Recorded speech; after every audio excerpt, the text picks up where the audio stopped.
علی بھائی اگلا سوال ہے، اگر اسلام میں فضیلت کی بنیاد صرف اور صرف تقوی ہی ہے تو صرف مدینہ شریف میں موت آنے کی فضیلت کیوں بیان ہوئی ہے؟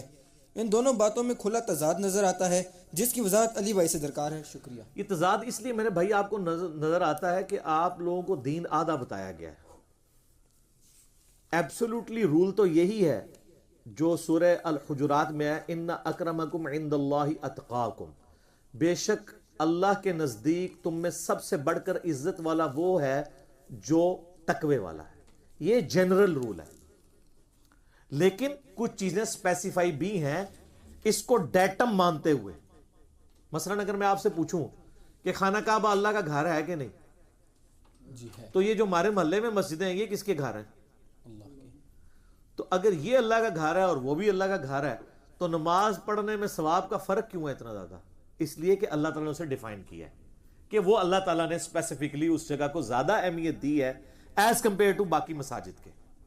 لیکن جو بندہ نماز پڑھتا ہی نہیں ہے اس کو آپ جا کے کعبے میں دفن کر دیں یا ادھر کسی مسجد میں دفن کر دیں، وہ اپنے اعمال کے مطابق اٹھایا جائے گا۔ کاری نہ دئیو، میں ویسے فار سے ایک آرگومنٹ کہہ رہا ہوں۔ اصل بنیاد تقوی ہی ہے، لیکن اگر تقوی ہو اور ساتھ نسبت بھی ہو تو پھر اس شخص کا پلڑا بھاری ہے جس کی نسبت اونچی ہے۔ لیکن صرف نسبت ہو اعمال کوئی نہ ہو تو ابو لہب ہے، ہاشمی نہیں تھا۔ اور اگر نسبت ہو اور اعمال بھی ہو تو حسن و حسین جنتی نوجوانوں کے سردار ہیں۔ پھر عبداللہ بن عمر یا عبد الرحمن بن ابی بکر جنتی نوجوانوں کے سردار نہیں ہوں گے، وہ بھی تو صحابہ کے بیٹے ہیں نا۔ پھر یہ ہے، پھر سیدہ فاطمہ ہی جنتی عورتوں کی سردار ہے، صحیح بخاری مسلم دونوں میں آتا ہے۔ تو نسبت پلس تقوی، لیکن تقوی ایٹ لیسٹ ریکوائرمنٹ ہے، نسبت جو ہے آپ سمجھ لیں کیٹالسٹ ہے، جیسے وہ کیمیکل ریئیکشن میں کہتے ہیں کیٹالسٹ۔ اور یہ اللہ کو کوئی نہیں پوچھ سکتا یہ کیوں ہے، لا یسأل عما یفعل وہم یسألون۔ اللہ کو کوئی نہیں پوچھ سکتا کہ اس نے ایسا کیوں کیا، اور اللہ سب کو پوچھ سکتا ہے۔ اللہ نے قرآن پاک میں فرمایا نا کہ بنی اسرائیل کے لیے، یا بنی اسرائیل اذکروا نعمتی التی انعمت علیکم وانی فضلتکم علی العالمین۔ اے بنی اسرائیل، اس اپنے رب کی اس نعمت کو یاد کرو جو اس نے تم پر کی اور تمہیں سارے جہان والوں پر فضیلت دی۔ بنو اسرائیل کو حضرت ابراہیم علیہ السلام کا جو بیٹا تھا سیدنا اسحاق، ان کے آگے بیٹے اسرائیل جن کو ہم حضرت یعقوب بھی کہتے ہیں، ان کی اولاد کو اللہ نے تمام جان والوں پہ فضیلت دی، تو اللہ نے دی ہے۔ اور پھر اللہ تعالیٰ نے بنو اسماعیل کو فضیلت دے دی جب ہمارے نبی الاسلام کو مبعوث کیا۔ اس لیے آیا کہ بخاری مسلم دونوں میں آتا ہے خلافت صرف قریش میں رہے گی، قریش نان قریشی خلیفہ نہیں ہو سکتا۔ قریشی چاہے وہ ہاشمی ہو، چاہے اموی ہو، عباسی ہو، خلافت ان میں رہے گی۔ تو کیا باقی مسلمان نہیں ہیں؟ لیکن وہ نسبت اللہ تعالیٰ نے چنا ہے۔ یہاں پہ بھی یہ مدینہ شریف میں صرف چھڑا مدینہ شریف مرنے میں کچھ نہیں ہونا، بلکہ آپ نیک بھی ہیں تب بھی کچھ نہیں ہونا جب تک فرقہ آپ کا وہ والا نہیں ہے۔ ہاں سر، شیخ زکریا کاندلوی جنہوں نے کتاب لکھی فضائل اعمال، وہ بقیع غرقد میں دفن ہے، وہ مسجد نبی میں درس بھی دیتے تھے، اس زمانے میں صوفیوں کا دور تھا نا۔ تو آپ بریلویوں سے منوا لیں نا کہ شیخ زکریا کاندلوی رحمت اللہ علیہ ہیں، مانیں گے؟ بالکل نہیں۔ تو پھر یہ ہمیں کو کہتے ہیں بقیع غرقد میں دفن ہونے والا معاملہ نہیں مانیں گے۔ اور دوسری طرف الیاس قادری صاحب، یہ جو دعوت اسلامی کے امیر ہیں، ان کے جو مرشد ہیں ضیاء الدین مدنی، وہ بھی بقیع غرقد میں مدفن ہے۔ تو کیا دیوبندی ان کو اولیاء اللہ میں سے مان لیں گے؟ بالکل نہیں۔ کبھی نہیں مانیں گے۔ اچھا، اس معاملے میں مجھے ایک لطیفہ چھوٹا سا اوریجنل یاد آ گیا۔ شروع میں الیاس قادری صاحب، جب یہ اوریجنل میں بات آپ کو بتا رہا ہوں، جب جایا کرتے تھے نا مدینہ شریف، تو وہ ہمیشہ گراؤنڈ فلور پہ کمرہ لیا کرتے تھے، اور وہ کہتے تھے میں اس لیے فرسٹ فلور پہ نہیں چڑھوں گا کہ نبی الاسلام کی قبر نیچے ہو جائے گی اور میں اوپر، تو یہ گستاخی ہے۔ ان پہ ہوتا تو یہ مسجد نبی کی دوسری اور تیسری عمارت بھی نہ بننے دیتے، ڈبل سٹوری تو ہے نا کم از کم، گراؤنڈ اور فرسٹ فلور۔ تو ایک دفعہ ایک بریلوی عالم، ایک کوئی آئے ہوئے تھے انڈیا سے، بڑے عالم، تو ان کو ملنے کے لیے گئے تو وہ فرسٹ یا سیکنڈ فلور پہ ٹھہرے ہوئے تھے. تو الیاس قادری صاحب نے اپنا ایک کارندہ بھیجا کہ جی آپ نیچے تشریف لیں, ویسے تو آپ بڑے عالم ہیں, میں خود آپ کے قدموں میں حاضر ہوتا, لیکن میں تو اوپر نہیں آؤں گا, گستاخی ہو جائے گی. تو اس کا مطلب ہے تم گستاخ کو ملنے گئے ہوئے ہو. ہے یہ ہے انجینئرنگ, وہ تو گستاخ ہے نا جو اوپر چڑھا ہوا ہے. اچھا, تو انہوں نے پھر اوپر سے پھکی دی. مولوی دماغ تھے, مولوی نے مولوی بڑھ دے نا. انہوں نے کیا, قادری صاحب جس زمین پہ آپ کھڑے ہیں نا, نبی علیہ السلام تو اس زمین سے بھی نیچے دفن ہے, تو آپ کو تو اصولاً زمین پہ بھی نہیں کھڑا ہونا چاہیے اگر آپ نے اصول یہ کھڑا کیا ہے. اور سر یہ کوئی نیچے اتنا دفن نہیں ہے, بہت نیچے. ابھی مسجد نبوی شریف جو آپ کو اوپر سے نظر آ رہی ہے نا, کم از کم 40-50 فٹ نیچے وہ پورے کا پورا سسٹم انہوں نے نیچے وہ بنایا ہوا ہے, جو تہخانہ ہے اس کا. قبر مبارک بھی جو آپ کو سامنے نظر آ رہی ہے نا, یہ بھی ایکسٹینڈڈ ہے. قبر مبارک اس سے بھی نیچے ہے. تو یہ اس طرح کی انہوں نے چیزیں بنائی ہوئی ہیں. اب آ جائیں, وہ مسجد نبوی شریف میں ایک جنت کا ٹکڑا بھی ہے. بخاری مسلم میں حدیث ہے,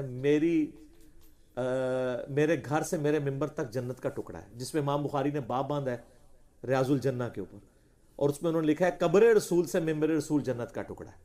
تو امام بخاری کا عقیدہ آپ دیکھیں, انہوں نے قبر رسول ہیڈنگ بنائی ہے, حالانکہ حدیث میں قبر رسول نہیں تھا, حدیث میں تھا میرے گھر سے میرے ممبر. تو چونکہ اس گھر میں اب قبر رسول ہے, تو امام بخاری نے امت کو یہ بتایا کہ نبی علیہ السلام کی قبر مبارک جنت کے ٹکڑوں میں ہے.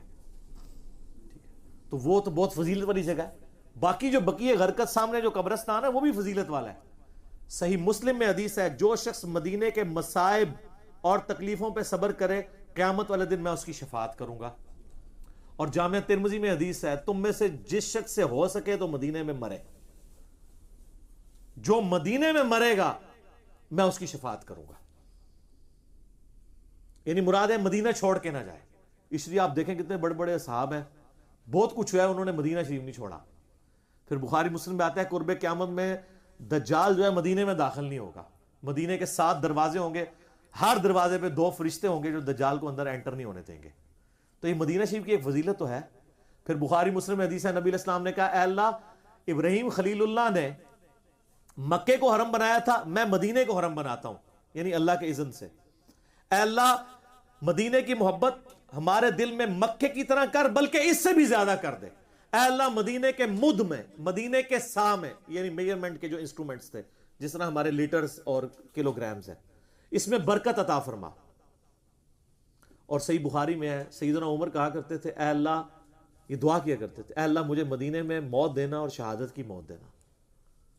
اور یہ صحیح بخاری میں ہی ہے کہ سیدنا عمر کی دونوں دعائیں اللہ نے قبول کی ہیں, کہ شہادت کی موت بھی ملی, مسجد نبی میں زخم لگا اور شہید ہوئے بعد میں کچھ دن بعد, اور مدینے میں موت آ گئی ان کو, شہادت بھی مل گئی, اور ایک تیسری چیز بھی مل گئی, قبر رسول کے ساتھ جگہ مل گئی.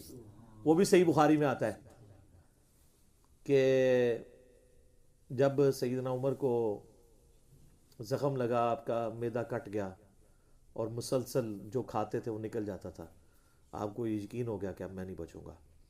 تو لوگ الوداعی ملاقاتوں کے لیے آپ کے پاس آ رہے تھے. اسی دوران آپ کو پتہ نا, ایک نوجوان آیا تھا جس کی تہمت ٹخنوں سے نیچے لٹک رہی تھی.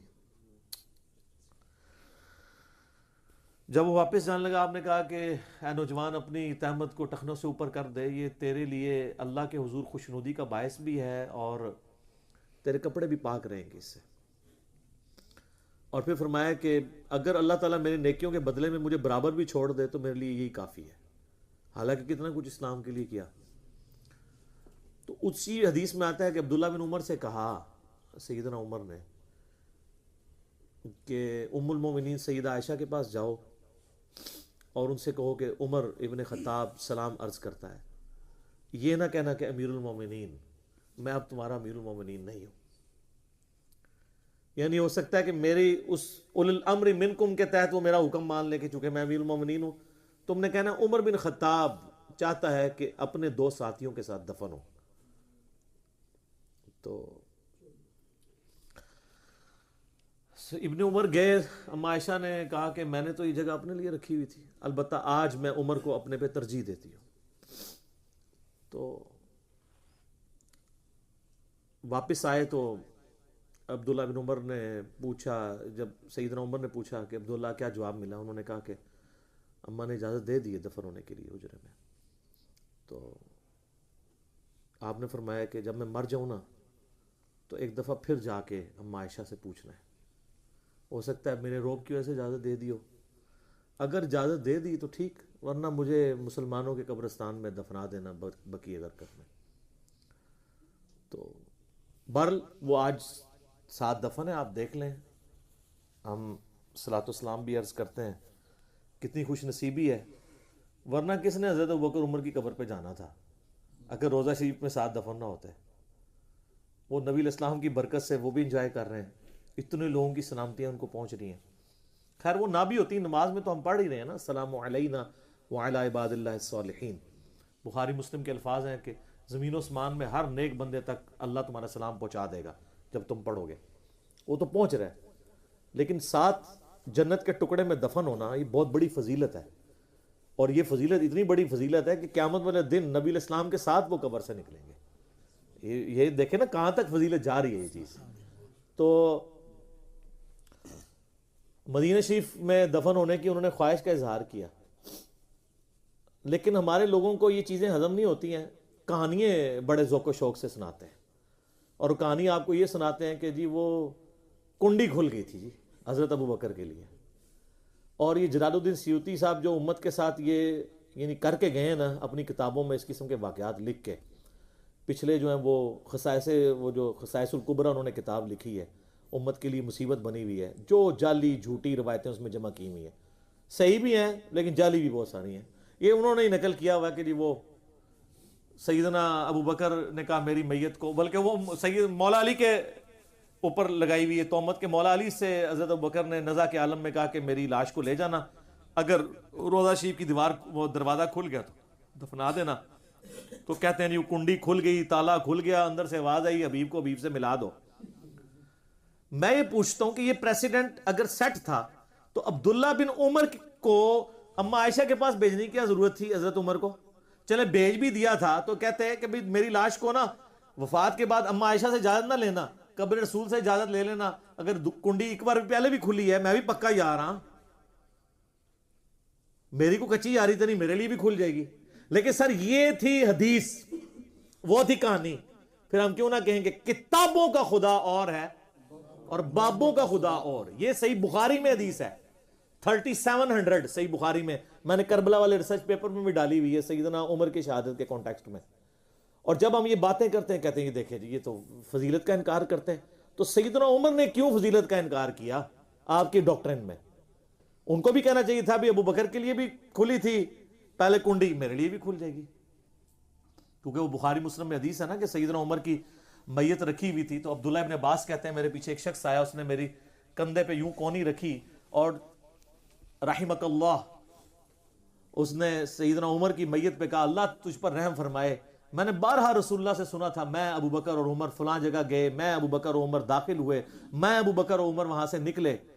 اکثر رسول اللہ صلی اللہ علیہ وآلہ وسلم اپنے ساتھ ابو بکر اور تمہارا نام ذکر کیا کرتے تھے، اور یہ تم دنیا میں ایسے شخص تھے کہ میری خواہش تھی کہ اللہ تعالیٰ کے حضور میں تمہارے اعمال کے ساتھ پیش ہوں. اللہ اکبر. اور مجھے امید تھی تم اپنے 2 ساتھیوں سے جا ملو گے. کون؟ ابو بکر اور رسول اللہ صلی اللہ علیہ وآلہ وسلم. تو عبداللہ ابن عباس کہتے ہیں میں نے جب یوں مڑ کے دیکھا تو میری کونی پہ یعنی میرے کندھے پہ کونی رکھ کے یہ دعائیہ اور تعریفی کلمات بولنے والے علی ابن ابی طالب تھے رضی اللہ تعالیٰ. اس حدیث میں بھی آیا میں ابو بکر عمر، میں ابو بکر عمر رسول اللہ کے ساتھ صلی اللہ علیہ وآلہ وسلم. تو اگر حضرت ابو بکر کے لیے کنڈی کھلی تھی تو حضرت عمر کے لیے کیوں نہیں تھی کھلنی؟ وہ کنڈی والی تھی کہانی، اما عائشہ والی بات تھی صحیح بات، وہ بخاری میں آ گئی. پھر سر ہمیں کہنے دیا کریں کہ کتابوں کا خدا اور ہے اور بابوں کا خدا اور. بلکہ وہ ایک بندے نے ربائی بھی لکھ دی ہے اس کے اوپر. وہ کدھر ہے کسی کے پاس پڑی ہوئی؟ وہ جے پی جی کی فارم میں ایک ہے نہیں، وہ لاہور کے کوئی ہیں شاعر، انہوں نے پوری ربائی لکھی ہے اس کے اوپر، ہے نا؟ ہاں لیاؤ نا جی ادھر، میں پڑھ کے سناواں پھر زان شروع ہونے لگی. ادھروں ادھروں ادھروں. ہاں جی ہاں جی ہاں جی. یہ والی ربائی وہ تو بہت لمبی ہو گئی ہے, یہ والی نہیں. انہوں نے جو ربائی لکھی ہے کتابوں کا خدا اور بابوں کا خدا اور, اس کے اوپر ایک ربائی لکھی ہے. وہ آپ میں سے کس کے پاس ہے؟ عفنان بھائی کل آپ کو دی تھی نا جی, لاؤ جی ادھر ہی سنانے کا مزہ ہے نا. یہ جی ہیں ڈاکٹر شفیق احمد ناز لاہور سے, یعنی اردو لنگوسٹک دیکھیں انہوں نے کیا, انہوں نے ایڈنگ بنائی کتابوں کا خدا. بابوں کی محبت میں گرفتار تھا کب سے, احادیث پڑھی میں نے جو قرآن پہ کیا غور, یہ راز کھلا مجھ پہ بہت جستجو کے بعد, بابوں کا خدا اور کتابوں کا خدا اور. بڑی پرفیکٹ انہوں نے ربائی لکھ دی ہے جناب. اور یہ کہہ رہے ہیں بڈھے ویلے منو ہی پتہ لگا ہے انجینئر صاحب کی ویڈیو سن کے کہ کتابوں سننا تھا خدا اور ہے اور بابوں کا خدا اور. تو ایک بار جھوم کے کہیں کہ نہ میں وابی نہ میں بابی, میں ہوں مسلم علمی کتابی. اذان مغرب ہو رہی ہے, بقیہ گفتگو انشاءاللہ اذان مغرب کے وقفے کے بعد انشاءاللہ.